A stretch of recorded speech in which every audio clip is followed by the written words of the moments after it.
Hello there. Today we will be doing number 34, valid Sudoku of the Neetcode.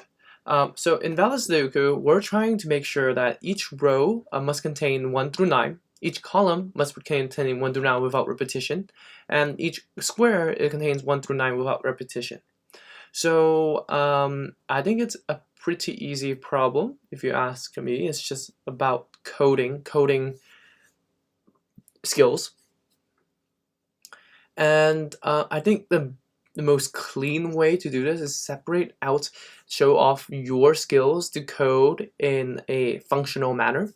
And that means to be able to separate out what we need to separate out for each particular problem. Yeah, just solve the problem in the most clean way possible. Okay, so we know that if we get all the items in the list and we set it as a set, and if there's anything extra, the length of the set will be shorter than the length of the list. So if we create a def is, we create a function for here first. Definition is unit valid. We just say self unit. So the unit is going to be a a list of integers or strings. So just one list, and if unit is going to be equal to I for I in unit, if I does not equal to period. So we take care of that logic of finding any item that is going to be a period, as you can see in here. And we're going to return at this point the length of the set of the unit versus the length of the unit. So with that, we can now work on the three definitions, functions. So is the row valid, and so that means we're going to check if the rows are valid. So this is pretty easy for row in board, if not self dot is unit valid of each row. So we're looking at the entire row and checking if we just know if there are any duplicates. There are no duplicates, then we can return true. Same thing for the column.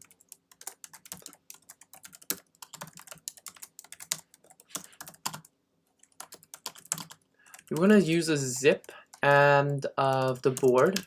This basically zips up each column of the board, each column basically, and say same thing, if not self dot is unit valid column, return false. Alright, here comes the more difficult part. Is square valid?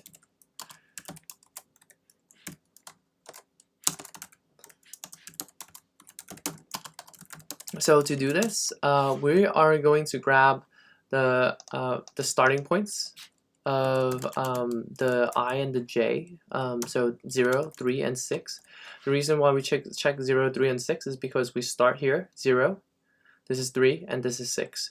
Same thing again for J in 0, 3, and 6. Very clear here. So now we have a square equals the board for let's use x and y because I has been used, plus 3, and we're going to do for y in range j and j plus 3.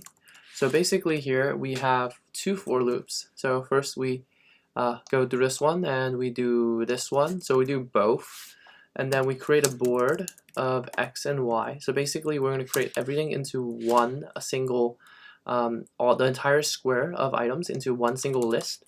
And once they're in this list, if not self dot is a unit valid of the square,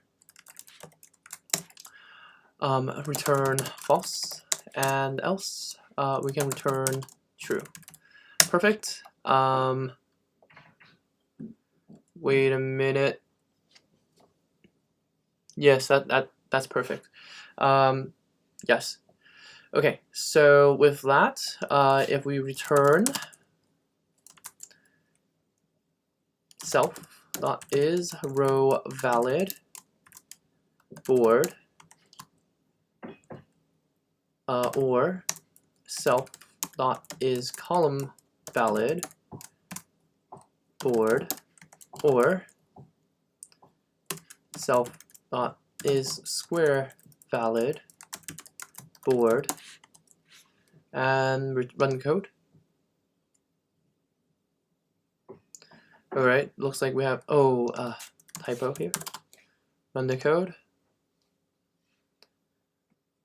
Alright, accepted, and what happened here? Don't know. Let's see. This should be true. It should be false, but we got it true. Let's see.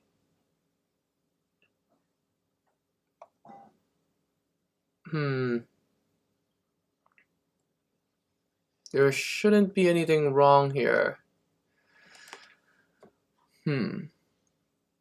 Is it because of ORs?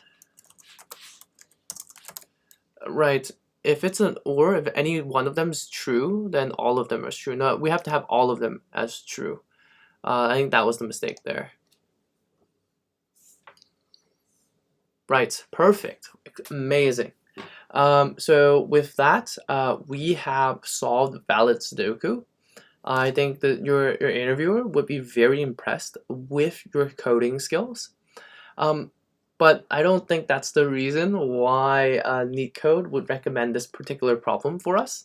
After looking at his solution, I think what the takeaway here for this particular problem is the usage of a previous problem that we've done very recently, where we use default sets to make sure that there are no duplicates in a tuple version of our set. I think maybe Neetcode's solution is a little bit more clean, but I mean, we can compare it after we go through it right now.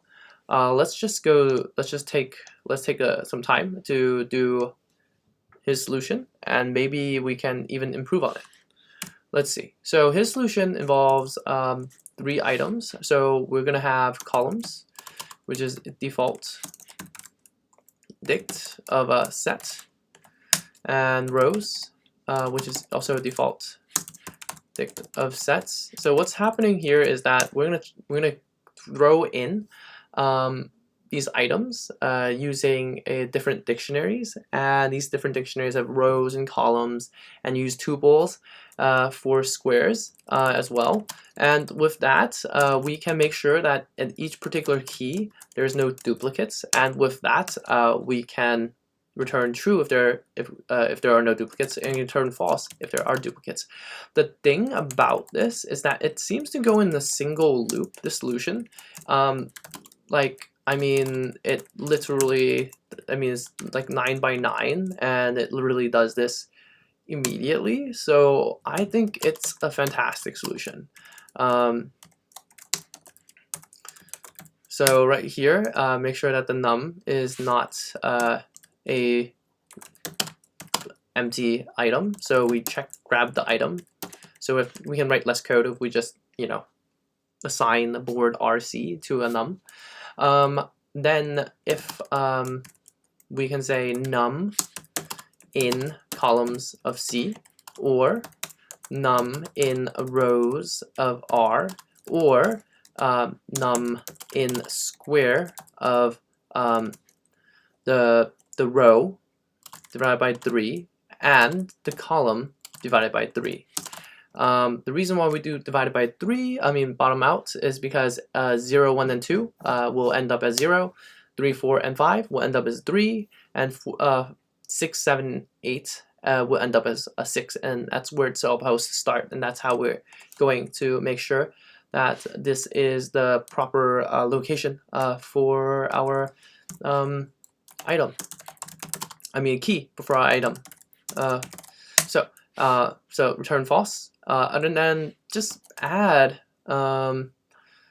everything else, just add all the items after we're done. So like, so it doesn't, just rows of row dot add num and squares of row of this tuple. Remember, you can add tuples to your particular item, and you add nums, and afterwards you just return true afterwards.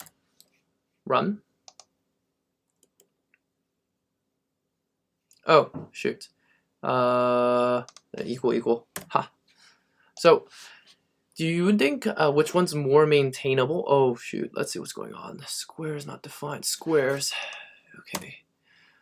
So which one do you think is more maintainable? Do you think Neetcode, this solution here with the one loop, or this multi-loop solution is more maintainable and more, I guess reusable? Well, it depends on what you want to do. I really do think that this is more reusable because of how impressive these functions are.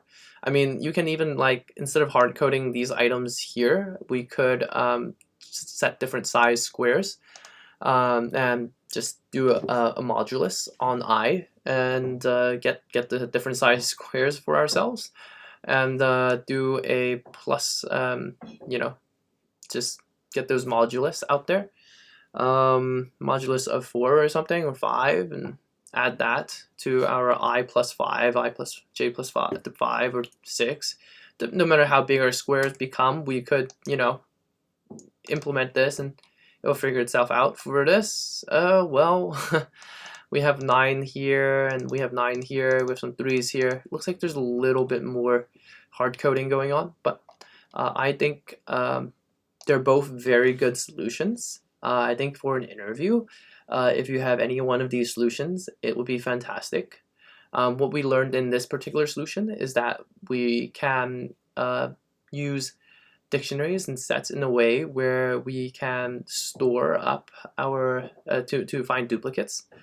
And for this particular solution here is that we can look into the items and just create, just check, formulate data to be pushed into another function, and so that we can provide the best, most modular solution, so that we can grab all the units as a list and check the entire